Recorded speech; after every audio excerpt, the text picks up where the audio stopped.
예수님이 오시기 전 수백 년 동안의 세계 제국은 헬라 제국이에요. 그리스의 철학. 그리스가 최강 대국을 이루어요. 그 다음에 예수님 오시기 직전에 시작된 게 로마예요. 여기가 시저, 아우구스, 이게 로마 제국의 천년 역사가 시작될 쯤에 예수님이 오세요. 그러니까 예수님이 오시기 전에 이미 수백 년은 뭐냐면 이 알렉산더의 그리스 문화가 지배하고 있었어요. 그러니까 그리스하고 로마 중에 로마는 뭐 군사력 최강이죠. 건설 최강이에요. 법률 발달했어요. 그러나 법률보다 더 상위에 있는 근본 게 철학이에요. 철학. 철학은 로마의 독자 철학이 없습니다. 로마의 독자 철학이 없으니 어디서 계승해요? 그리스 철학을 계승하죠. 이 그리스가 예수님이 이제 여기 AD와 BC가 나눠지는 요즘에 지저스가 온다고 보고 여기에 그리스 철학 이게 BC 6세기쯤이에요. 뛰어난 인본주의 철학자들이 그리스에 쏟아집니다. 소크라테스, 플라톤, 아리스토텔레스. 지금 뭐 크게 우리가 이름을 지금도 기억하는 이 사람들이 전부 이때 쏟아져요. 지금 기독교계에 아주 치명적인 해악을 미친 사람이 누구냐? 플라톤이죠. 플라톤이 글을 논리적으로 잘 써요. 그래서 일부는 성경적인데 일부는 성경적이지 않아. 플라톤이 다시요. 성경 원리랑 부합하는 것과 부합하지 않는 걸 교묘하게 뒤섞여 가지고 엄청난 설득력 있는 이론을 만들어낸 세상 사람들이 위대한 철학자라고 부르는 사람이 누구냐? 플라톤이요. 걔가 나라에 대해서 써요. 신국론이라고. 나라. 플라톤의 국가론이라는 게 있어요. 플라톤은 깨우쳐진 사람은 소크라테스지만 실제로는 이 사람이 책을 써요. 이 사람의 틀 안에서 인류는 아직도 벗어나지 못하고 있는 것입니다. 이 플라톤의 그 철학 체계에서. 이 플라톤이 만든 사랑에 대한 책이 에로스예요. 그 에로스에 대해서 쓴 책이 심포지움이에요. 심포지움이 전부 동성애에 관한 책이라 그랬죠. 전부 술 한 잔씩 먹고 향연이라고 그래가지고 잔치에 모인 다음에 철학자들이 자기 주제들을 쭉 얘기할 때 어떻게 하면 인간이 이 세상에서 사랑을 가장 고양시킬 것인가를 얘기할 때 전부 사랑의 상대가 누구라고요? 이성 애인과 아내가 아닙니다. 전부 철학자들은 어린애들이 성행위 상대였어요. 어린애들이, 소년 애인이. 그래가지고 향연이란 책에 보면 꼭 읽어보세요, 여러분. 움직일 수 없는 증거예요. 이 향연이 원래 이 오리지널 제목이 심포지움이에요.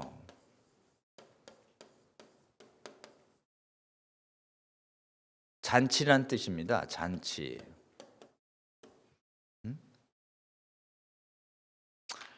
음식 먹어요. 그리고 술을 먹어. 그리고 개인별 의견을 얘기하는 거. 이걸 심포지움이라고 그래요. 요즘도 학술대회를 심포지움이라고 그러잖아요. 각 주제별로 소신을 얘기하라. 학술대회를 심포지움이라고 부르는데 원래 이 심포지움은 술이 곁들면서 아주 음행적인 얘기를 하는 것이 오리지널이기 때문에 학술대회에 붙이면 안 돼. 그래가지고 이 기독교인들도 교회 안에서 학술대회 하면서 심포지움이라고 그런다고. 영적인 분별력이 상당히 없는 용어죠. 심포지움 하면 안 됩니다. 그리고 이 성행위 상대가 소년 애인인데 10대 후반, 중반, 초반 10살이 안 넘은 어린애들을 데리고 다녀요. 철학자들이요. 걔들이 무슨 의사결정력이 있습니까? 철학자들이 이렇게 볼 때 야, 쟤랑 자면 좋겠다 그래서 어린애 너 내 애인애 데리고 오면 뭐 그 애들이 무슨 돈이 있어요? 뭐가 있어요? 대개는 가난한 집 아이들 데려다가 경제적으로 돕는다는 원조 교제예요. 동성 원조 교제. 동성 원조 성착취라고요. 그래가지고요. 이 그리스 시대의 이 동성애는요. 철학자들이 주도해요. 그리고 소아를 집중 대상으로 합니다. 범죄예요, 범죄. 동성 성강간이에요. 이게 얼마나 만연해 있냐면요.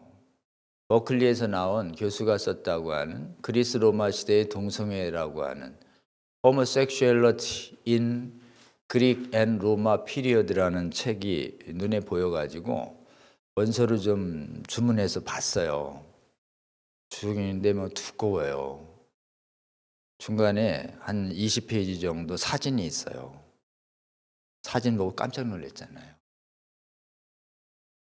수염난 철학자가 아이가 자기 몸이 이만큼이면 아이 몸은 여기에 한 3분의 2 내지 반도 안 돼.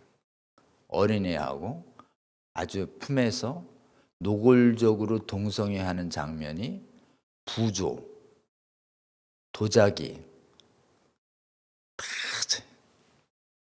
거기에 성기와 학문이 적나라하게 노출되어 있습니다. 아이는 표정 자체가요. 아이는 그냥 아이는 완전히 영혼이 털린 듯한 표정으로 힘이 하나도 없어요. 뒤에서 수염난 아주 탐욕적인 철학자가 어린애를 괴롭히고 있는 그 생생한 화면들이 한두 개가 아닙니다. 여러분의 아이들이 철학자한테 팔려가서 그 짓 당하고 있으면 심정이 어떻겠습니까? 살인이 나도 현찮을 짓이죠. 그게 괜찮다고 한 친구가 누구냐? 한 사람이 얘요. 얘가 그렇게 했다고요. 플라톤이. 플라톤 따르는 놈들이 요즘 다 미셸 푸코 이런 애들이 여기에 빠지는 거예요. 소아 동성애. 영성이 똑같아요.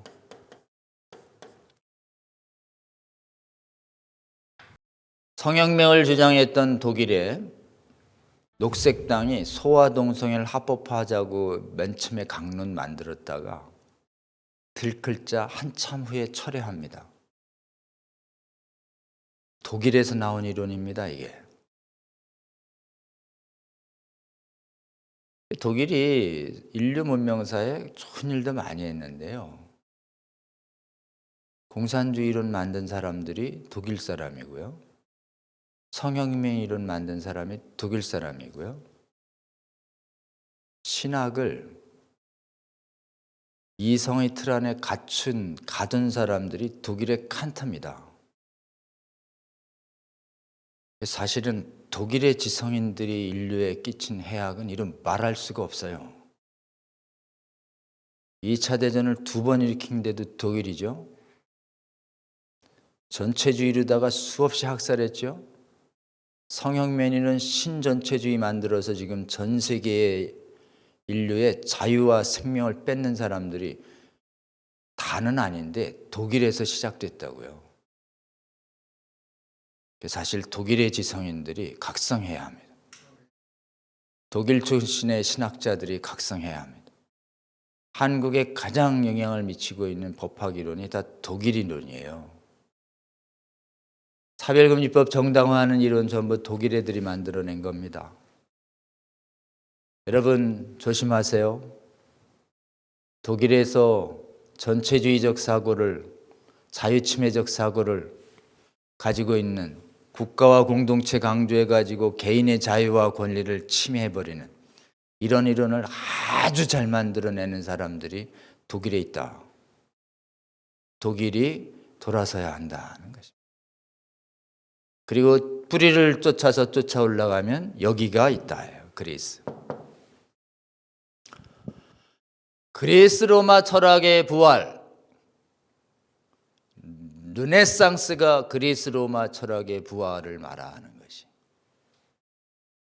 이 동성애와 음행으로 가증했던 오이로파 유럽 땅이 그래도 일정 기간 정결해진 건 기독교 성윤리 때문이었습니다.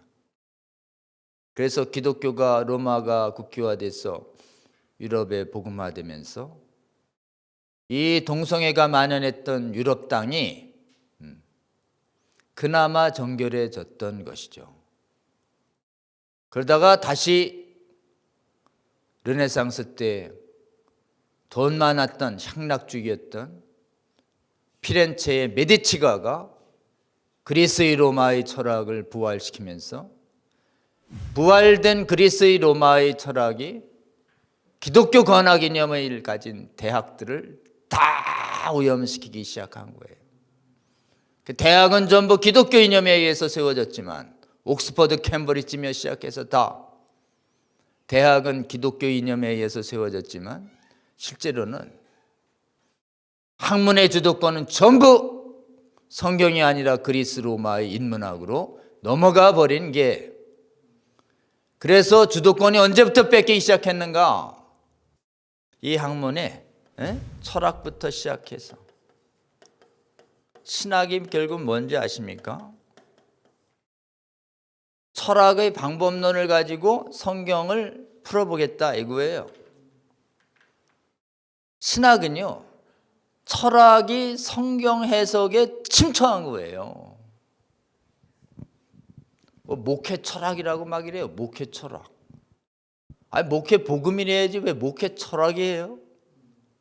뭐 이런 지저분한 철학을 왜 가져오는 겁니까 도대체? 이 음란하고 이거 악한 철학을 막 철학 이러면 막 이제 최고의 권위를 가진 것처럼, 철학으로다가 논리를 논증을 떼야 지성인인 것처럼 막, 쟤는 목회 철학이 없네. 목회 철학이 없어도 예수 생명만 있으면 되지. 까이꺼. 목회 철학 없다고 비난하고 예수 생명 없는 건 괜찮고, 이런 거죠. 이렇게 얘기하면 뭐 목회 철학에 대해서 알지도 못하는, 신학도 안 한 사람이 뭔 소리 한다고 얘기하실 수 있는데요, 사실은 성경에 비추어 갈 길을 잃었다라고 하는 것이 복음적인 신학자들의 자성이고요. 복음적인 일부 신학자들의 이 자성이 어디서 시작하고 있는가? 철학을 과대평가한 데서 시작됐다. 여러분, 철학을 너무 좋아하지 마세요. 변증법적 유물론, 그 철학이 이 동성애 정당화 이론을 만든 막시즘의 정점에 있다고. 그 철학 중에 가장 중요한 원칙이 당파성이라고, 유물론이라고. 유물론과 당파성만 복음으로 우리가 다 무너뜨리면 나머지는 무너진다고. 이렇게 하면 되는데 뭐 철학 막 학위 몇 개 되고 학문 몇 개 되고 옥스퍼드, 캠브리지, 예일 막 이 식으로 얘기되면 하버드 막 매사추세츠 막 이래 프린스턴 이러면 막 기가 팍 죽어가지고. 그런 분들에게 한마디 얘기하세요. 지옥은 피하실 방법이 있으신지 모르겠어요. 한마디면 되잖아요. 곧 증명됩니다. 지옥이 있는지 없는지. 교수님, 박사님 말씀이 맞는지 내 말이 맞는지 곧 온다고요. 죽음이 오면 천사가 옵니다. 빛의 천사 아니면 어둠의 천사. 거기에 뭐 학위 갖고서 지옥 피할 수 있으세요? 담대하게 전하는 저와 여러분 되시기를 주의 이름으로 권면합니다.